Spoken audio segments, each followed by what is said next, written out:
ठरलं तर मग या मालिकेच्या आजच्या भागामध्ये आपण पाहणार आहोत रक्षाबंधनासाठी सर्वजण सुभेदारांच्या घरी जमलेले असतात। सायलीची तर नुसती धावपळ चालू असते। तेव्हा कल्पना तिला म्हणते, सायली तू रांगोळी काढ, मी जेवणाचं बघते। सायली त्यांना म्हणते, ठीक आहे, इथलं आवरलं की मी पण तुम्हाला मदत करायला येते। आणि तेव्हाच पूर्ण आजी जोरात सायलीवर ओरडतात, सायली उठ, लवकर इकडे ये।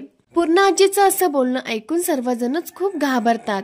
सायली घाबरतच विचारते, काय झालं आजी, माझं काही चुकलं का? पूर्ण आजी म्हणतात, हो चुकलंय तुझं। आज रक्षाबंधन आहे। ज्या बहिणीने भावाला राखी बांधायची ती मोबाईलमध्ये डोकं घालून बसली आहे आणि तुझी चुकी आहे, तू तुझ्या नंदेचं वागणं खपवून घेतेस। आजीचं असं बोलणं ऐकून पण अस्मिता काही जागेवरनं उठत नाही।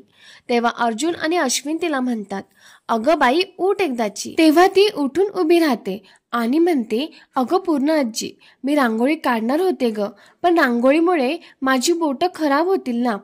तेवढ्यात अर्जुन आणि अश्विन त्यात भर घालत म्हणतात, अगं तू आम्हाला रांगोळीच्या हाताने जरी राखी बांधलीस ना तरी आम्हाला चालणार आहे। आणि मग सगळेजण हसायला लागतात। मग अस्मिता आणि तन्वी रांगोळी काढायला लागतात। प्रतापराव हे थोडे नाराजच असतात। तेव्हा सायली त्यांच्याजवळ जाऊन विचारते, बाबा काय झालं, तुम्ही अजून तोच विचार करताय का प्रतिमा आत्या राखी बांधणार नाही म्हणून? मग प्रतापराव म्हणतात की ती दुर्दैवी भाऊ आहे ना मी, एवढ्या वर्षांनी माझी बहीण परत आली पण ती मला राखी नाही बांधू शकत कारण तिला काहीच आठवत नाहीये। तेव्हा सायली त्यांना म्हणते, बाबा मी तुम्हाला शब्द देते, आजचा दिवस तुमच्या मनासारखा साजरा होईल। नंतर राखी बांधण्याचा कार्यक्रम सुरू होतो। अर्जुन राखी बांधायला बसलेला असतो। अस्मिता अर्जुनला राखी बांधते।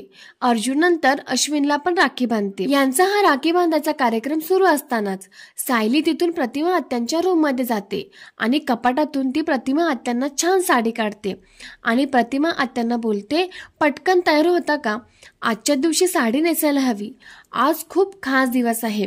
आज रक्षाबंधन आहे, भावा बहिणीचं पवित्र नातं साजरा करण्याचा दिवस आहे। आणि सायली ती साडी प्रतिमा आत्यांच्या हातात देत म्हणते, प्रतिमा आत्या तुम्ही आज तुमच्या भावाला राखी बांधाल ना?